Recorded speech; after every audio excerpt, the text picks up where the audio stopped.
ورنہ نماز، روزے، حج، زکات، صدقات، خیرات اور داڑیاں اور موچھ اور یہ چاہے جتنے اچھے تم کر لو، اگر ایمان اور عقیدہ درست نہیں ہے کبھی اتحاد قائم ہو سکتا نہیں ہو سکتا، کبھی اتحاد قائم نہیں ہو سکتا۔ یاد رکھو، چاہے دنیا کی ساری حکمرانیاں لے لو، اگر عقیدہ متحد نہیں ہے تو بنیاد اگر درست نہیں ہے تو اس کی عمارتوں کی جو دیواریں ہیں کیا وہ صحیح ہو سکتی ہیں؟ ہرگز نہیں ہو سکتی۔ میرے عزیز، مشرکین مکہ نے کیا جواب دیا؟ مشرکین مکہ نے کہا، اے محمد صلی اللہ علیہ وسلم، ہم جو ان معبودوں کو پکارتے ہیں، ہم جو اپنا مشکل کشا ان کو سمجھتے ہیں، انہیں حاجت روا سمجھتے ہیں، اس کی صرف ایک وجہ ہے، اور وہ کیا ہے؟ وہ یہ ہے، ایک تو انہوں نے کیا بتلایا کہ یہ ہمارے کون ہیں؟ سفارشی ہیں، یہ ہمارے وسیلہ ہیں۔ دیکھو شرک، یہ ہے شرک، یہ ہے شرک، یہ ہمارے سفارشی ہیں، یہ ہمارے وسیلہ ہیں۔ تو انہوں نے کہا، اور دوسری چیز کیا ہے؟ دوسری چیز یہ ہے، اب وہ بھی اسی معنی میں ہے، یہ بھی اسی کی طرح دوسری بات ہے، لیکن ہے وہی حقیقی چیز، وہی چیز ہے جو پہلے والی ہے، لیکن دوسرے انداز سے مشرکین مکہ نے کہا، جسے قرآن کریم میں اللہ عز و جل نے سورہ زمر آیت نمبر 3 میں یوں بیان فرمایا ہے کہ وَالَّذِينَ اتَّخَذُوا مِن دُونِهِ أَوْلِيَاءَ مَا نَعْبُدُهُمْ إِلَّا لِيُقَرِّبُونَ إِلَى اللَّهِ زُلْفَىٰ، اور وہ لوگ جنہوں نے اللہ کو چھوڑ کر دوسروں کو اولیاء بنا لیا، دوسروں کو اپنا دوست بنا لیا، اولیاء بنا لیا، کہتے ہیں ما نعبدہم، ہم ان کی عبادت تھوڑی کر، ارے ہم جو ان کو چڑھاوے چڑھاتے ہیں، ان کو جو پکارتے ہیں، اس کی وجہ ہے، اس کا سبب ہے، اس کا سبب یہ ہے کہ الا لیقربون الی اللہ زلفیٰ، تاکہ یہ ہمیں اللہ سے قریب، اللہ سے کیا کر دیں؟ کوئی سفارش کر دیں، قریب کر دیں، سفارشی ہی قریب کرتا، قریب کر دیں اللہ سے، بس ہم یہی وجہ ہے، ورنہ ہم اللہ کو مانتے ہیں، اللہ کے لیے طواف کرتے ہیں، اللہ کے لیے قربانیاں کرتے ہیں، اللہ کے لیے حج کرتے ہیں، ہم سب کچھ تو کر رہے ہیں، تو ہم نے خرابی کیا؟ اللہ اکبر۔ اللہ رب العزت نے فرمایا، ان اللہ یحکم بینہم فیما ہم فیہ یختلفون ان اللہ لا یہدی من ہوا کذاب کفار، سورہ زمر آیت نمبر 3۔ اللہ نے فرمایا، اے لوگو جو تم یہ کہتے ہو کہ ہم ان کی عبادتیں اس لیے کرتے ہیں تاکہ ہمیں اللہ سے قریب کر دیں، یہ جھوٹ ہے، یہ جھوٹ ہے۔ میرے دربار میں کسی کی سفارش نہیں چل سکتی ہے الا باذنی، سوائے میرے حکم۔ تمہیں کیسے پتا چلا کہ یہ سفارش کام کریں گی؟ تمہیں کس نے بتلایا؟ اتنبئون اللہ بما لا يعلم من في السماوات ولا في الارض، اللہ کو وہ باتیں بتلاتے ہو جو اللہ زمین و آسمان میں جانتا ہی نہیں۔ کون سفارش کرے گا؟ کس کی سفارش کرے گا؟ یہ اللہ جانتا ہے، اللہ کے سوا کوئی جانتا؟ اللہ کی مرضی ہوگی، جس کو چاہے گا اللہ سفارش کا حکم دے گا۔ تم نے اپنی مرضی سے جس کو سفارشی بنا لیا ہے، تمہارے بنانے سے کیا ہوتا ہے؟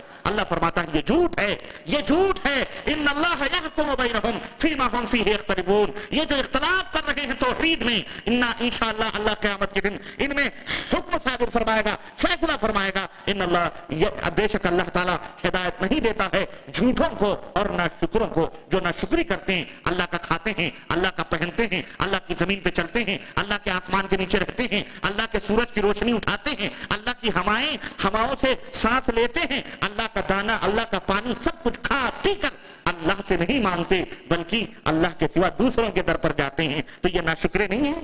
اللہ فرماتا ہے اللہ ان کو ہدایت نہیں دے گا۔ میرے عزیزو، یہ ہے اصل حقیقت۔ اب آئیے یہ دیکھیں، عبادت عبادت عبادت عبادت، وہ جو عبادت کرتے تھے وہ کیا عبادت تھی ان کی؟ کیا عبادت کرتے تھے جس کو ہر جگہ اللہ رب العزت نے کہا انہوں نے معبود بنا؟ دیکھیں، عبادت ایک ایسے ظاہری اور باطنی عمل کو کہا جاتا ہے، ظاہری اور باطنی عمل کا نام ہے جسے اللہ عز و جل کے لیے، اس ظاہری اور باطنی عمل کا نام ہے جسے نہایت ہی عزت، احترام، خشوع اور خضوع سے کیا جائے۔ اب یہ عمل جس کے لیے بھی کیا جائے وہ اس کا معبود ہو جاتا ہے۔ سمجھ رہے؟ مثال کے طور پر آپ سجدہ کرتے ہیں اللہ کی بارگاہ میں، ہے نا؟ یہ سجدہ کس لیے کرتے ہیں؟ اللہ کو راضی کرنے کے لیے۔ اور سجدہ ایک ایسی عبادت ہے، ظاہر ہے کہ جس میں آدمی اپنی گردن کو جھکا دیتا ہے اور وہ یہ گویا اعلان کر رہا ہے کہ اب نہ میں اوپر دیکھ رہا ہوں نہ نیچے دیکھ رہا ہوں، اب کوئی بھی آئے میری گردن اڑا دے اللہ، اب تیرے دربار میں نے سر جھکا دیا ہے کہ نہیں؟ یہ ایک اہم عبادت ہے۔ اب اس سجدے کو اگر آپ نے کسی اور کے لیے کر لیا تو اس گلاس کے لیے کر لیا تو یہ گلاس بھی آپ کا کیا ہو جاتا ہے؟ معبود بن جاتا ہے. اسی لیے اللہ کے رسول صلی اللہ علیہ وسلم نے فرمایا اگر اللہ کے سوا کسی کے لیے سجدہ جائز ہوتا تو میں عورتوں کو حکم دیتا کہ وہ اپنے شوہروں کو سجدہ کریں، لیکن یہ سجدہ اللہ تعالیٰ کے علاوہ اور کسی کے لیے جائز نہیں. تو میرے عزیز اسی طرح سے مجرم جو ہوتا ہے، مجرم وہ جلدی جرم کا ارتکاب نہیں کرتا ہے،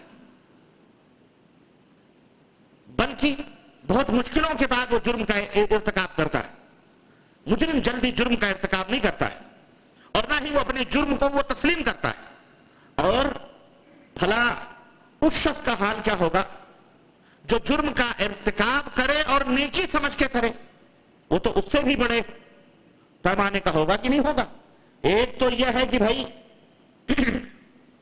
عام طور پر جو مجرمین ہیں وہ اپنے جرم کا ارتکاب ہی نہیں کرتے، کبھی جرم کا ارتکاب کر کے اس کا اقرار ہی نہیں کرتے، نہیں اقرار کرتے کہ میں نے جرم کیا. چہ جائے کہ وہ مجرم جو نیکی سمجھ کے کر رہا ہو، بھلائی سمجھ کے کر رہا ہو، خیر سمجھ کے کر رہا، وہ تو اور نہیں اپنے جرم کا ارتکاب کرے گا. وہ تو سمجھتا ہی ہے کہ یہ نیکی، وہ غلط کام کر رہا ہے کیا سمجھ کر؟ نیکی سمجھ کر. ہمارے ملکوں میں جو ایک دوسرے کو کاٹ رہے ہیں، ایک مسلمان دوسرے مسلمان کو کاٹ رہا ہے، کیا سمجھ کے کاٹ رہا ہے؟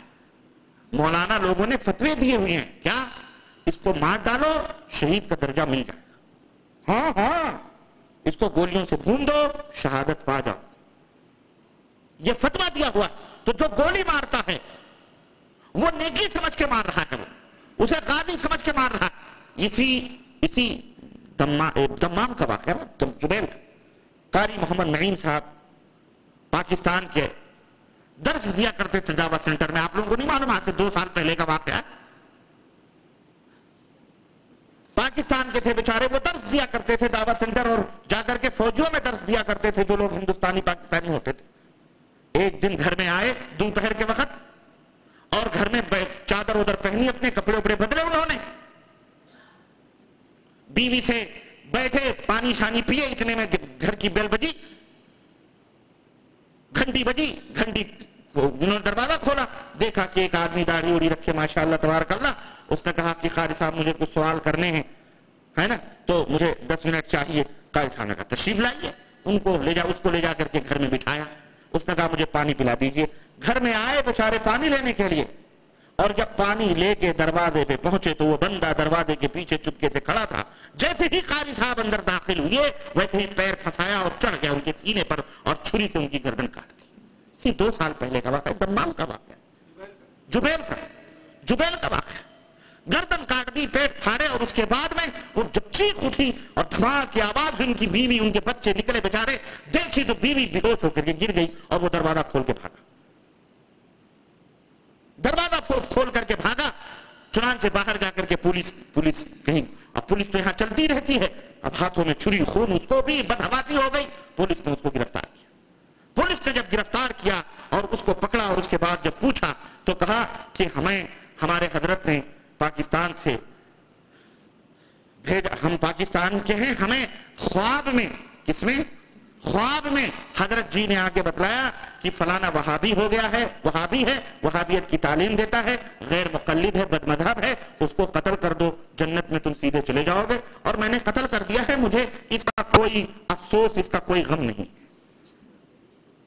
واللہ یہ زندہ واقعہ ہے، یہی کا جبیل کا زندہ واقعہ.